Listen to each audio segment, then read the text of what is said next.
High friends, good morning. Welcome back to my channel R J Rimi's ব্লগে তোমাদেরকে জানাই অনেক অনেক স্বাগত।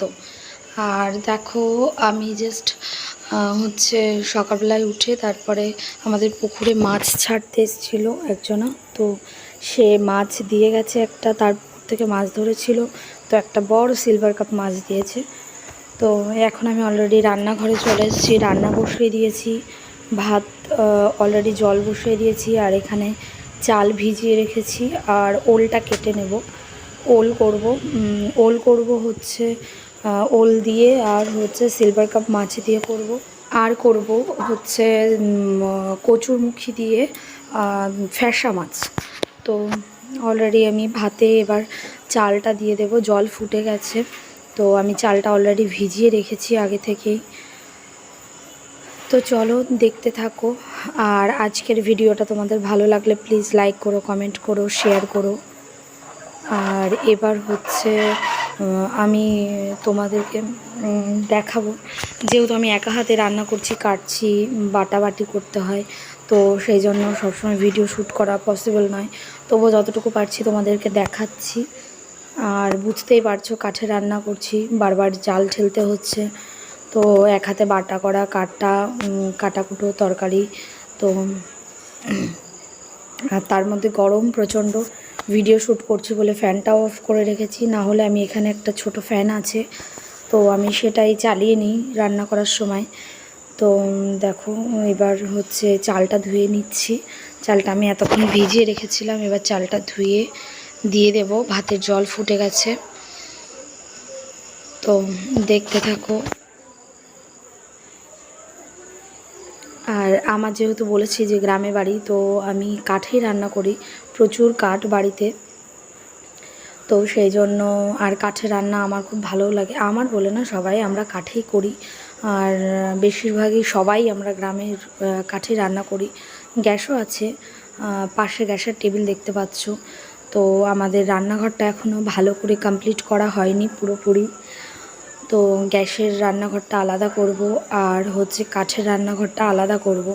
তো বৃষ্টি হচ্ছে বাইরে, সেই জন্য তোমাদেরকে মানে দেখাতে পাচ্ছি না বাইরের এরগুলো।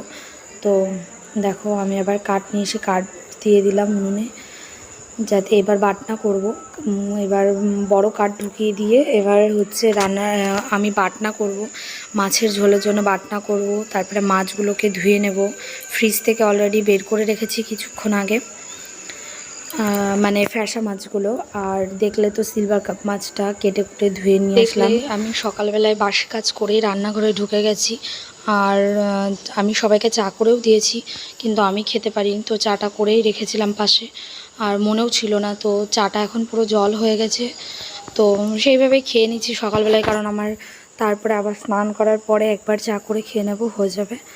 তো আমি একটু চা না খেলে বাঁচি না।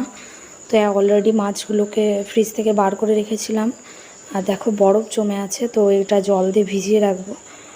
আমার যেহেতু এখনও রান্নাটা বসাতে দেরি আছে, তো এই দেখো মাছ অলরেডি আমি জল থেকে তুলে ধুয়ে টুয়ে নিয়ে এসেছি। তো অলরেডি এখানে সিলভার কাপ মাছটা ভাজা করছি। আর সিলভার কাপ মাছ আমরা সবাই খাই না, এখানে ওল দিয়ে সিলভার কাপ মাছ দিয়ে তরকারি, আর এটা কচুরমুখী দিয়ে ফ্যাসা মাছ দিয়ে তরকারি।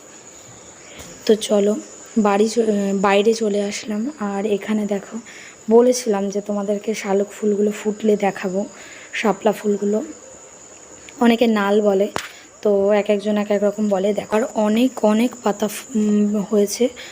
আর ফুলগুলো দেখো কি সুন্দর লাগছে, যে কি বলবো তোমাদেরকে। মানে ক্যামেরাতে কতটা ভালো আসছে না, কিন্তু সামনাসামনি যে এত সুন্দর লাগছে, মানে পরিবেশটাই যেন অন্যরকম হয়ে গেছে। আরও অনেক কুড়ি আছে, বাট ফোটেনি। তো ফ্রেন্ডস, গুড ইভিনিং। ইভিনিং না, এখন অনেকটাই রাত হয়ে গেছে। তো এখন আমি রাতের খাবারগুলো বাড়বো। আর সারাদিন আর কোনো ভিডিও করতে পারিনি, তো সময়ও পাইনি। তো এখন সবাইকে খেতে টেতে দেবো, খাবারগুলো করব। তোমাদেরকে দেখিয়েছি আজকে দুপুরেও যা, রাত্রেও তাই। তো শুধু একটু ডিম ভাজা করব, আর তো আর কিছু করব না। তো আমার হাজব্যান্ড বললো যে ডিম খাবে, তো ডিম ভাজা করে দেবো, ব্যাস, আর কিচ্ছু করবো না আজকে। আর হচ্ছে চলো তোমাদেরকে গুড নাইট বলার জন্যে আসলাম। তো চলো, সবাই ভালো থেকো, সুস্থ থেকো, আর ভীষণ ভীষণ কেয়ারফুলি থেকো। আর আমার চ্যানেলটা যাদের ভালো লাগবে প্লিজ তারা আমার ভিডিওটা লাইক করো, কমেন্ট করো, আর শেয়ার করো সবাইকে। আর আমার চ্যানেলটাকে প্লিজ তোমরা সাবস্ক্রাইব করো, আমার পাশে থেকো। তো চলো, আজকের মতন গুড নাইট। আবার ফিরে আসছি নতুন আর একটা ব্লগ নিয়ে, তো দেখতে থাকো। আর আমার লাইফস্টাইল তোমাদের কেমন লাগে প্লিজ জানিও। ভীষণ সাধারণভাবে থাকি, তো তোমরা প্লিজ জানিও, কোনো ভুল ত্রুটি কিছু হলে জানিও। তো চলো আজকের মতন বিদায় নিচ্ছি। তো সবাই ভালো থেকো, গুড নাইট, শুভরাত্রি।